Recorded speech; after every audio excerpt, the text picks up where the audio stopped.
चक्रवर्ती सम्राट महाराज भर्तृहरि जब युवावस्था को प्राप्त हुए तो युवावस्था में सबके हृदय में भोगाकर्षण होता है, सबको अच्छा लगता है। सुंदर पति हो, सुंदर पत्नी हो, सुंदर महल हो, खूब भोग सामग्री हो, हमारी आज्ञा पालन करने वाले सेवक हो, आदि जितना तुम सोच सकते हो उससे बहुत अधिक महाराज भर्तृहरि जी के पास था, क्योंकि चक्रवर्ती उसे ही कहते हैं।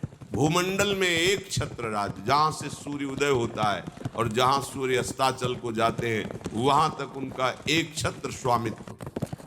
छोटे भाई विक्रमादित्य महान बलशाली, महान बुद्धिमान, कुछ कमी नहीं। यौवन अवस्था का आवेश, बार बार मन भोगों की तरफ, इंद्रियां भोगों की तरफ, क्योंकि इनका प्रमथन स्वभाव है। प्रमथन माने मथ देना, व्याकुल कर देना। जिस भोग का स्फुरण हुआ, संकल्प बना, क्रिया के लिए व्याकुल कर देना, ये प्रमथन स्वभाव वाली इंद्रियां भी हैं और प्रमथन स्वभाव वाला मन भी है। जब तक प्रभु का आश्रय नहीं है तब तक इस व्याकुलता को कोई सह नहीं सकता। इसी व्याकुलता के वश में आके थोड़ी गलती हो जाती, जीवन भर जेल भोगते हैं, पाप बन जाता है, शरीर असाध्य रोगों से ग्रसित हो जाता है, कोई पूछता भी नहीं। बस इन्हीं इंद्रियों के प्रमथन स्वभाव से दुर्गति होती है। इसको जो सह जाए वही भगवान का निज जन कहलाता है। यम ही न व्यथयन्ते ते पुरुषम पुरुषर्षभ। जो इन इंद्रियों के प्रमथन स्वभाव वाले व्याकुलता, विषय आकर्षण को सह गया, वही परम पद का अधिकारी होता है। यम ही न व्यथयन्ते ते पुरुषम पुरुषर्षभ सम दुखा सुखाधीरम स्वमृतत्वाय कल्पते। वही अमृत पद का अधिकारी अर्थात परम पद का अधिकारी अर्थात अविनाशी सच्चिदानंद प्रभु के नित्य सानिध्य को प्राप्त होता है, जो इंद्रियजन्य भोगों की व्याकुलता को सह जाए। पर वो वही सह सकता है जिसने परम सामर्थ्यशाली भगवान श्री हरि के नाम का आश्रय लिया है। भर्तृहरि जी के हृदय में स्त्री के प्रति आकर्षण पैदा हुआ। सर्व सामर्थ्यशाली थे, आदेश किया, कई बार सुनाया है, पर ये बार बार सुनकर कम से कम समझ में तो आ जाए। विश्व की सबसे सुंदर राजकुमारी को हमारे पास पत्नी के रूप में वर्ण करने के लिए लाया जाए। कौन नहीं चाहेगा ऐसे सम्राट, ऐसे सुंदर वैभवशाली राजा को अपना पति बनाना। एक पिंगला नाम की बहुत सुंदरी युवती को वर्ण किया भर्तृहरि जी, और मन में विचारा कि आखिरकार भोगों में क्या सुख है, इसके लिए मुझे एकांत चाहिए। विक्रमादित्य से कहा, आप राज्य शासन को संभालिए जब तक हम अनुभव नहीं कर लेते। महल में किसी भी तरह की राज दरबार की बात लेकर कोई ना आवे, मुझे स्वतंत्र छोड़ दिया जाए। राजाज्ञा, संपूर्ण भोगों की बाहुल्यता महल में। क्या कभी आग में धीरे धीरे घी डालने से आग शांत होती है क्या? ऐसे ही भोगों को भोगने से कभी कामाग्नि शांत थोड़ी होती है, और भड़कती है। अगर सुख हो तो विश्राम मिल जाए। एक दिन पिंगला काफी समय व्यतीत होने के बाद वो अपने महल की पीछे खिड़की से झांक रही थी। पीछे अश्वशाला थी, वहां घोड़ों की रक्षा सेवा कराने वाला अश्वपति अपने सेवकों के द्वारा घोड़ों की देख रेख, उनकी सेवा कराता था। बहुत ही हष्ट पुष्ट जवान।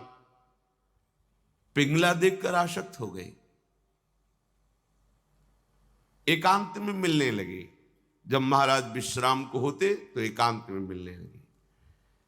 गुप्तचरों के द्वारा यह बात जब विक्रमादित्य को पता चली, बहुत अंदर से पीड़ित हुए कि क्या करूं, अगर मैं कुछ कहता हूं तो कहीं संशय न कर लिया जाए, अगर कहता नहीं हूं तो ये राजा के प्रति बहुत ही बड़ा विश्वासघात हो रहा है, और वो मेरे भ्राता हैं, मैं ऐसा सह नहीं सकता। एकांत में मिलने की प्रार्थना की। बहुत प्रवीण थी पिंगला, समझ गई। महाराज ने कहा आज मेरा भाई मेरे से मिलना चाहता है, पता नहीं क्या समस्या है। उनका मुझे पता है, जाइए पहले आप पूछ कर आइए। राजा को आश्चर्य हुआ, मेरे तक बात नहीं पहुंची, इसको पता है। बहुत प्रवीण थी, पर विषयों में प्रवीणता कोई प्रवीणता नहीं कहलाती। प्रवीणता तो विषयों के त्याग की होनी चाहिए। बुद्धिमत्ता गड्ढे में गिरने की नहीं होती, बुद्धिमत्ता उससे निकलने की होती है।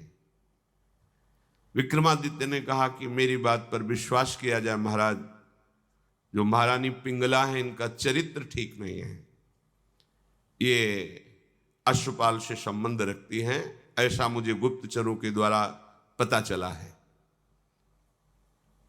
आवेश में अंदर गए। रानी ने कहा हम बता रहे हैं, वो क्या बता रहे होंगे? वो यही बता रहे होंगे कि अश्वपाल से हमारा गलत संबंध है। ये तुम्हें कैसे? मुझे पता है। कैसे पता है? देखो हम आपको प्रमाणित नहीं करती, पर आपके भाई चरित्रहीन है। नहीं, इसका प्रमाण चाहिए। आप ऐसे पवित्र भाई के ऊपर ऐसी बात नहीं लगा सकती।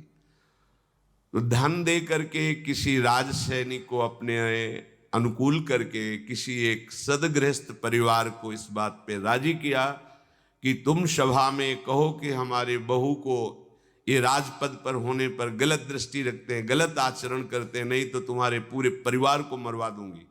और वो महारानी पद में है, अगर ऐसा बोला तो सब सुविधाएं आपको दे देंगी। वो बेचारा राज भय के कारण ऐसा ही बोला। महाराज की आसक्ति थी पिंगला में, भर्तरी जी की। उन्होंने बिना कुछ विचारे पिंगला की सलाह से और वो प्रमाण सदगृहस्थ जो बोला उससे उन्होंने विक्रमादित्य का राज निष्कासन आदेश कर इन्हें राज्य से बाहर कर दिया जाए, कभी हमारे सामने ना आए, हमारा ऐसा धर्महीन भाई नहीं हो सकता। विक्रमादित्य ने समझाने की कोशिश की, लेकिन उनको समझ में नहीं आया। अब तो स्वतंत्रता, लेकिन जो धर्म युक्त होता है भगवान उसकी रक्षा करते हैं। एक ब्राह्मण तपस्या कर रहा था धन लाभ के लिए। देवराज इंद्र प्रकट हुए और उन्होंने कहा कि ये लो अमृत फल, और अंतर्ध्यान हो गए। ब्राह्मण ने कहा वैसे ही दरिद्र हूं, भूखे मर रहा हूं, अमर होके क्या करूंगा, मुझे तो धन चाहिए था। तो चलो विचार आया भगवत प्रेरणा से कि ये फल हम महाराज भर्तरी जी को दे देते हैं। अगर धर्मात्मा राजा बहुत काल तक अमर रहेगा तो प्रजा सुखी रहेगी। राज दरबार में तपस्वी ब्राह्मणों के लिए कहीं कोई रोक टोक नहीं थी। वो गए महल में, मिलने की आकांक्षा की, तुरंत आदर सहित महाराज भर्तरी उपस्थित हुए। आज्ञा कीजिए। और उनका हमने तपस्या की थी धन प्राप्ति के लिए, पर मिला ये मुझे अमृत फल, क्या करूंगा अमर होकर, वैसे ही गरीब हूं। हमारी इच्छा है कि आप जैसे धर्मात्मा राजा यदि अमर रहेंगे तो प्रजा का पुत्रवत पालन करेंगे, और मुझे धन चाहिए तो आप धन दिला दीजिए और ये अमर फल ले लीजिए। अविश्वास की कोई गुंजाइश नहीं थी, क्योंकि तपस्वी ब्राह्मण थे। महाराज भर्तरी ने आदेश किया जितना ये धन चाहे इनको दे दिया जाए। अमर फल लेकर एकांत में विचार किया कि मेरा संपूर्ण मन तो पिंगला में लगा हुआ है, मैं अमर होकर क्या करूंगा। यदि पिंगला अमर हो जाए तो जब तक जीवित रहूंगा ये हमारे साथ रहेगी।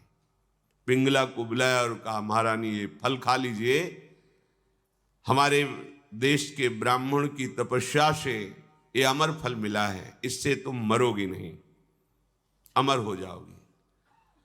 उनका आपको पता है कि अमर फल ऐसे नहीं पाया जाता, स्नान आदि करके देवार्चन करके हम पा लेंगे, दे दीजिए। ले लिया। पिंगला ने विचार किया कि अगर मेरा मित्र अश्वपाल अमर हो जाए तो फिर हमारा मिलन होता रहेगा। एकांत में जब अश्वपाल मिला तो उसको अमर फल दे दिया कि तुम पालो इसे। उसने भी कहा हम पालेंगे, लेके चला गया। और उसकी परम आसक्ति थी महाराज के दरबार की नर्तकी वैश्या से। नवयुवती अत्यंत सुंदर। उसने उस वैश्या को बुलाया अश्वपाल ने और कहा कि ये अमर फल मुझे प्राप्त हुआ है, मैं अमर होके क्या करूंगा, मेरी आसक्ति तो तुम्हारे में है, तुम इसे पालो, अमर हो जाओगी। तो जब तक मैं जीवित रहूंगा तुम्हें देखता रहूंगा, तुमसे मिलता रहूंगा। वैश्या ने फल ले लिया। वैश्या ने विचार किया, मैं जिस दरबार की नर्तकी हूं तो अमर होकर क्या करूंगी, नाचती ही तो रहूंगी। अगर मेरा महाराज अमर रहे तो अच्छा रहेगा। नर्तकी ने उनके निज महल के अंगरक्षक से कहा कि मुझे महाराज से मिलने की प्रार्थना की जाए और मिलाया जाए। महाराज कृपा करके मिले, क्या बात है? तो उनका कहा, मैं आपके दरबार की नर्तकी हूं, मुझे अमर फल मिला है, मैं आपको देना चाहती हूं। होश उड़ गए महाराज के। वही अमर फल। वैश्या से कहा कि तुम्हें किसी भी तरह का दंड नहीं दिया जाएगा, पर तुम सत्य बोलो, ये अमर फल कहां से प्राप्त हुआ है? उनका ये अमर फल मेरा एक मित्र है जो राज परिवार के घोड़ों की सेवा कराता है, अश्वपति, उसने हमें दिया है। और वो महल के पीछे ही था अश्वशाला। महाराज समझ गए। उसको बुलाया अश्वपति को और कहा, भाई वैसे तो खड़े खड़े हम तुम्हारे सैकड़ों टुकड़े करवा सकते हैं, पर हम तुम्हें क्षमा करते हैं यदि तुम हमें सच्ची बात बता दोगे कि तुम्हें अमर फल कहां से प्राप्त हुआ है। डरते हुए भयभीत होकर उसने कहा, महारानी पिंगला ने दिया है। होश हो गए। ओहो, मुझ चक्रवर्ती सम्राट से ये तृप्त नहीं है, अश्वपाल से आसक्ति, अश्वपाल महारानी पिंगला से आसक्त नहीं है, वैश्या से। धिक्कार है इस काम को। सभा में कलम पधार रहे ऐसी घोषणा कर दी जाए और गुप्तचरों को भेजा कि विक्रमादित्य जहां भी किसी भी जंगल में कहीं भी खोज कर लाए जाए, हम उनसे क्षमा याचना करेंगे। वो मेरे भाई हैं, मेरे से गलती हो गई। गुप्तचरों को पहले से ही पता था कि वो कहां हैं। विक्रमादित्य को भी बुलाया गया सभा में। भर्तृहरि जी पहुंचे और कहा, पिंगला को उपस्थित किया जाए। राज आज्ञा, तुरंत पिंगला जी को उपस्थित किया गया। बोले, मेरे देश के ब्राह्मणों की तपस्या का फल संपूर्ण प्रजा और राज्यसभा देखे। मैं अपनी तलवार से रानी का गला काटूंगा, पर वो मरेगी नहीं, क्योंकि इसने अमृत फल खाया है। और तलवार खींचा, जे ही प्रहार कर वो चीख पड़ी, नहीं महाराज रुकिए। क्यों? तुम्हें संशय है? अमृत फल मिथ्या नहीं हो सकता। उनका मैंने पाया नहीं। क्या किया? अश्वपाल को दे दिया, क्योंकि मेरी आसक्ति अश्वपाल से। कुछ किसी से फिर नहीं बोले। राज मुकुट सिंहासन पर रखकर और कहा, विक्रमादित्य तुम इसका पालन करना, मैं ऐसे निकृष्ट संसार का आश्रय नहीं लूंगा। धिक्कार है। कैसा ये काम है जो मुझ चक्रवर्ती सम्राट से ये पिंगला तृप्ति का अनुभव नहीं कर पाई, विश्राम नहीं मान पाई। ये अश्वपाल से, अश्वपाल महारानी से नहीं, एक वैश्या से। धिक्कार इस काम की वृत्ति को, धिक्कार इस झूठे संसार के प्यार को। और घोर वैराग्य में जीवन व्यतीत किया और भगवान शंकर का साक्षात्कार करके ये वरदान मांगा कि कभी मुझे सम्मान से भिक्षा भी ना मिले, क्योंकि ये सम्मान ही संसार के राग को पुष्ट करता है। सतत निरंतर भगवान का भजन तभी हो सकता है जब भोगों में अरुचि हो जाए। हम भोगों को सत्य मान रहे हैं। मीठी मीठी बातें, छल कपट की बातें, अज्ञान की धरा में जहां सुख नहीं है, उन इंद्रियों में सुख का भाव, यही भजन नहीं होने देता। यही हमें बार बार जन्म मरण, दुख, क्लेश, अशांति प्रदान करता है।